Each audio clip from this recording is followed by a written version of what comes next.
Doctor Alberto, muy buenos días. Buenos días, Demar, ¿cómo están ustedes? Bueno, señor, pues viendo que por fortuna tenemos tantas noticias que no nos vamos a aburrir por falta de análisis en las noticias. ¿Usted nos puede comentar o aproximar un poco de lo que ha sido esta nueva farsa electoral que se llevó a cabo en Venezuela el fin de semana?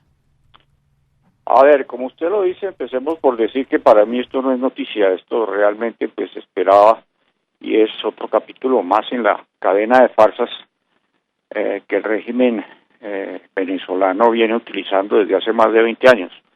Acuérdense que ellos son expertos en elecciones controladas e intervenidas con resultados previsibles y de otra parte los famosos diálogos que los han utilizado a lo largo de estos 20 años para tratar de demostrar ante la comunidad internacional de que hay una pseudodemocracia en Venezuela. O sea que este es un capítulo más dentro de ese proceso. Obviamente que la situación en Venezuela se ha deteriorado muchísimo, se ha deteriorado pues por el desastre, el robo, el manejo que han dado y fuera de eso por todos los efectos de la pandemia y los efectos que se han visto por razón de la emigración, el abandono de los venezolanos del país y la situación paupérrima en la cual se encuentra la economía venezolana. Sin embargo, pues obviamente llaman elecciones en un momento de debilidad del régimen, y digo debilidad porque de alguna manera ha caído su imagen internacionalmente, no lo suficiente como para que la comunidad internacional tome las acciones que debió tomar hace mucho tiempo frente a la situación venezolana. Pero bueno, se ha hecho unas elecciones en las cuales el resultado era esperable. Yo creo que antes de mirar las cifras, porque como le digo, cuando las elecciones son fruto de una farsa, pues sí, se pueden mirar las cifras, pero no es muy importante los análisis que se puedan hacer sobre ellas, porque realmente no hay algo que valga la pena destacar o decir que es algo que realmente se produjo políticamente dentro de Venezuela. Lo primero que hay que decir es que uno no combate una dictadura brutal que lleva más de 20 años y que controla todos los poderes del Estado en la forma que los controla, violando todos los derechos humanos con democracia y con votos. Eso no es así. Los votos y la democracia sirven en otras circunstancias. La democracia, con democracia no se controla este tipo de dictaduras. Tenemos el ejemplo reciente de lo que pasó en una dictadura bastante similar como es la nicaragüense, de cómo simplemente optaron por meter a los candidatos a la cárcel y ganar las elecciones olímpicamente. Entonces, ¿de qué sirve decir que con democracia se combaten las dictaduras? En segundo lugar, decir que votar no es democracia. Ese es otro concepto que nos han tratado de vender, de que votar, independientemente de cómo se haga internamente y cómo se manejan las votaciones, el solo hecho de votar demuestra que ya hay un país que donde se vota, pues si se vota, hay democracia. Eso no es así. ¿Cómo está la situación hoy en día en Venezuela? Pues el régimen lo controla todo, el régimen controla lo poca riqueza que queda del Estado, el régimen controla la fuerza pública con la cual amenaza, persigue, encarcela, lo cual es una fuerza disuasoria muy importante, y controla la distribución de los pocos recursos que existen. O sea, que el hecho de que una persona salga electa gobernadora o salga electa alcalde en algún pueblo o en alguna ciudad de Venezuela, pues no significa mayor cosa, porque dentro de la precariedad el Estado es el que controla, el que amenaza y el que distribuye los recursos. O sea, que ser un alcalde o gobernador no tiene mayor importancia. La que se llama oposición, que son, digamos, los no chavistas o los que no forman parte del régimen chavista o madurista, como se quiera llamar, pues sí, ahí están, y yo creo que le conviene, dentro del tinglado que ellos tienen montado y la farsa que ellos tienen montado, pues que haya una oposición y que saque unos votos y que participe en las elecciones, y siempre serán unas elecciones controladas. Pero ese grupo, como se ha podido ver en estas últimas elecciones y después del fenómeno Guaidó, este fue un momento en el cual tanto a nivel nacional como a nivel internacional hubo la posibilidad de que se pudiera producir un cambio y de que se generara una fuerza que equilibrara, y a partir de ese punto de referencia se pudiera ir conquistando y desmontando el régimen. Lo que vemos hoy en día no es así. Hoy en día la oposición pues está totalmente fraccionada. Básicamente hay tres movimientos, que ni siquiera se pueden llamar partidos, que es el famoso movimiento de la Unidad Nacional, de la Unidad Democrática, la MUD. Hay otra organización que participó en las elecciones, que se denomina la Fuerza Vecinal, que obtuvo una gobernación, la gobernación de Nueva Esparta, y está la Alianza Democrática, que también obtuvo una serie de votos sin obtener ninguna de las gobernaciones. Ahora sí pasemos a las cifras.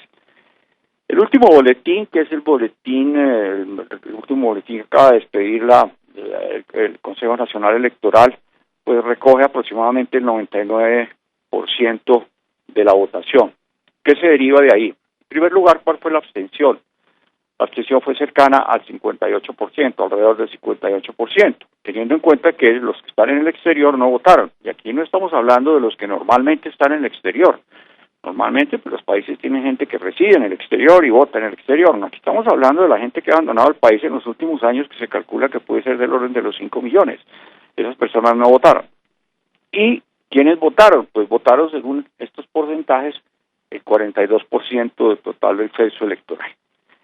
De ese 42%, dividámoslo en los dos grupos, los que se llaman oposición, que están fraccionados, y lo que se llama el Partido Socialista Unido de Venezuela, el PSV, que es el régimen. Pues resulta que el régimen, sobre el total del censo electoral, los votos que contabilizó en estas elecciones que acaban de pasar, no llegan al 20% de la totalidad del censo electoral. Y la oposición tuvo mayor votación, sumada a todas, lo que pasa es que está fraccionada, y llegó a un 22% del total del censo electoral. Estos resultados, pues obviamente, si los analizamos dentro de la teoría de la democracia, pues uno no puede decir que un país lo controle y lo maneje, lo maneje con el 19% de los votos. Pero bueno, así sucedió. Pero el sistema electoral venezolano también está organizado en forma tal para que con pocos votos y con una minoría se pueda obtener la mayoría de los cargos y la mayoría de la representación en las entidades de representación nacional, llámese Congreso, llámese consejos municipales o diputaciones en las diferentes regiones de Venezuela. Según esto, de los 23, lo que equivale a los departamentos colombianos, para que lo pueda entender mejor la audiencia, los 23 departamentos existentes en Venezuela, pues el régimen se quedó con el 19 departamentos y quedaron 3 departamentos por fuera. Pero se quedó con 20 departamentos y quedaron 3 que ganó la oposición divididos, de los cuales hay que anotar que no solamente se logró la mayoría, sino que para el caso de Colombia se perdieron departamentos tan importantes como, por ejemplo, el Táchira, que por ser vecino a Colombia, pues tiene una gran importancia, y ese pasó de las manos de la señora Lady Gómez, que no formaba parte del Partido Socialista Unido de Venezuela, y lo ganó el gran protector del Táchira, el señor Freddy Bernal, que entre otras cosas ganó por 3.500 votos, esa fue la diferencia. Eso es peligroso y grave para nosotros porque todos sabemos cómo se manejan los estados fronterizos venezolanos con relación a Colombia desde el punto de vista de la guerrilla, desde el punto de vista del contrabando, pues desde el punto de vista en general del delito. Y quedan un par de departamentos que seguramente van a terminar siendo el ganador alguien del PSV, que son el de Barinas, que es muy importante y emblemático, pues porque ahí nació Chávez y es el departamento de donde proviene la familia Chávez, en el cual un hermano de Chávez iba ganando solamente por 1.000 votos, pero es muy posible que eso quede en manos de el Partido Socialista Unido de Venezuela. Entonces, dentro de estos resultados, estamos viendo qué pasó con los alcaldes, porque estos son, digamos, las gobernaciones correspondientes a los diferentes departamentos en Venezuela. Pues con las gobernaciones vemos que el total de gobernaciones que había en juego, que eran 322 alcaldías, discúlpeme, pues vemos que el Partido Socialista obtuvo 200 alcaldías y el resto, los no que forman parte del Partido Socialista Unido de Venezuela, 117 aproximadamente, 205 y 117 alcaldías, con unas alcaldías muy importantes como son las grandes alcaldías, como por ejemplo la alcaldía de Caracas, la del Estado del Libertador, en el cual pues obviamente ganó por amplia mayoría la señora Menéndez, que era ex almirante de la Fuerza Armada venezolana, y obtuvo una mayoría grande con respecto al candidato que presentó la MUD para la capital de Venezuela. El resultado es simple y llanamente un triunfo, pues se puede decir arrasador de el régimen venezolano en los sitios claves, lo cual significa ante la opinión internacional, o eso pretenden ellos, lavar la cara a través de unos grupos que se denominó el exalcalde Ledesma, muy bien calificados como pseudo opositores, los cuales, según él y yo concuerdo con eso, prácticamente lo que uno ve es que están divididos entre cómplices del régimen, a pesar de que se denominan oposición, otros que simplemente lo hacen para sobrevivir. Hoy en día, sobrevivir políticamente en Venezuela no solamente sobrevivir profesionalmente, sino sobrevivir en el verdadero sentido de la palabra, tener un ingreso, tener un sueldo, tener algo con que sostener a la familia. Y hay otros que participan en eso que se llama la oposición venezolana como pura y simple ignorancia. Ya la comunidad internacional empezó a manifestarse, el caso de Colombia lo hizo abiertamente el presidente Duque con respecto pues a una elección no legítima que no representa la voluntad de los venezolanos. Igualmente lo hizo el secretario de Estado de los Estados Unidos, también se manifestó en el mismo sentido. A nivel internacional, con esa opinión floja, débil, no solamente de los gobiernos, sino de los organismos internacionales, empezando por la Organización de las Naciones Unidas y las demás organizaciones derivadas para derechos humanos, etcétera, etcétera, que simple y llanamente observa a nivel lo que está pasando en Venezuela sin hacer absolutamente nada. Yo siempre lo he dicho, desde que hemos hablado de este tema, los grandes responsables de lo que ha sucedido en Venezuela desde hace muchos años es la comunidad internacional. Se hicieron los amagos que yo decía con el Grupo de Lima, con el hecho de que apareció el señor Guaidó, lo cual a la hora de la verdad ha sido un gran fracaso, y vemos cómo el mismo régimen venezolano adopta o asume los resultados también en función de sus beneficios propios. Entonces ya sale el señor Rodríguez del régimen a decir que a esos dos nuevos partidos que obtuvieron resultados importantes en las elecciones y obtuvieron la presencia o la gobernación de algunos estados, de los 3 estados, como es la Alianza Democrática y la Fuerza Vecinal, pues que también tienen que incorporarse en los famosos diálogos que están tratando de llevar en México, con lo cual están diciendo, pues aquí dividimos, el mismo PSV pide que esos partidos que se supone de oposición, no son ellos los que lo piden ir a la mesa, a la famosa mesa de negociación, sino que es el PSV porque le interesa tenerlos ahí sentados. De otra parte, Maduro también dijo, a raíz de lo de Saab, que no había condiciones para continuar con las conversaciones en México.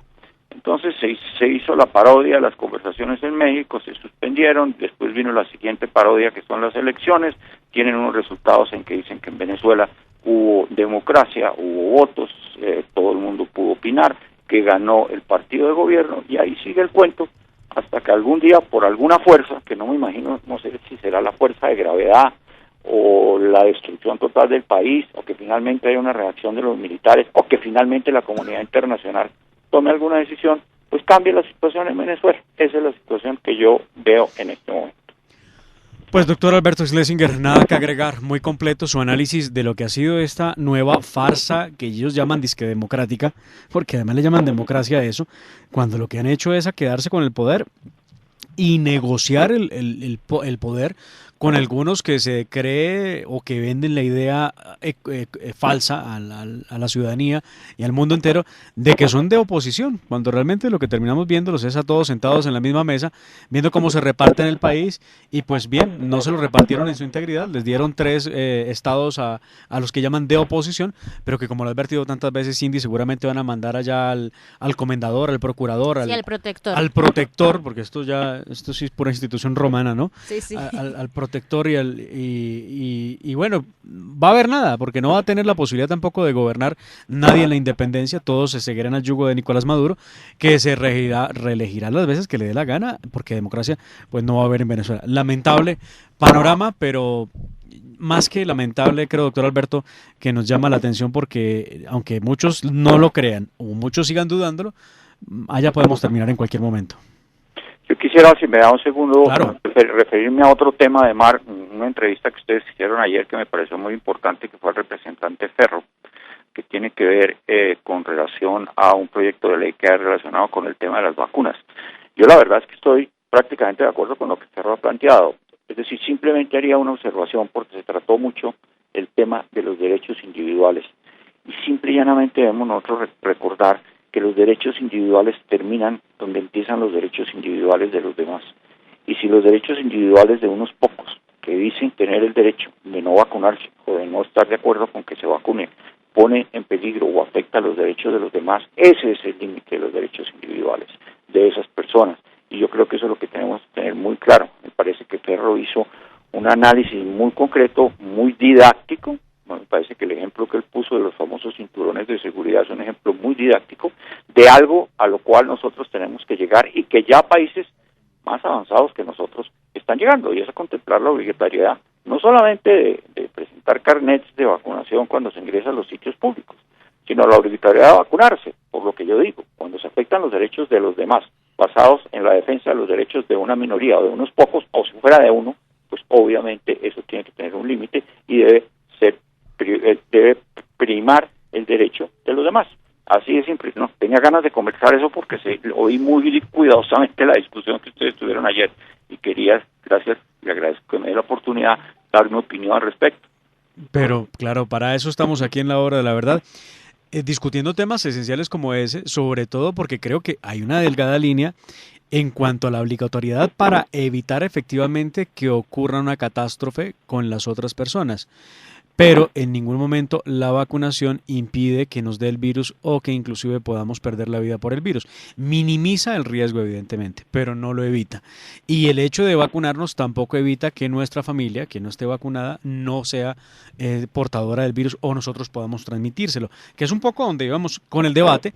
Lo que sí creemos es que puede llegar a generar en momentos como los que vive Colombia, donde nos están amenazando con nuevos paros y demás, puede llegar a generar algún descontento por parte de los que promueven precisamente la anarquía, y esto se nos vuelve una cosa insostenible, como ha ocurrido en algunos países de Europa, donde se ha hecho obligatorio, por ejemplo, el porte del carnet. En Colombia se está haciendo, no ha habido problema con ello, donde se está imponiendo la posibilidad de vacunarles obligatoriamente, y eso pueda terminar en revueltas innecesariamente, piensa uno. Pero bueno, vale el debate y la discusión, doctor Alberto. Muchísimas gracias, señor. Muchas gracias. Bueno, feliz día. 8 de la mañana, 9 minutos. Avanzamos. Escuchan ustedes La Hora de la Verdad.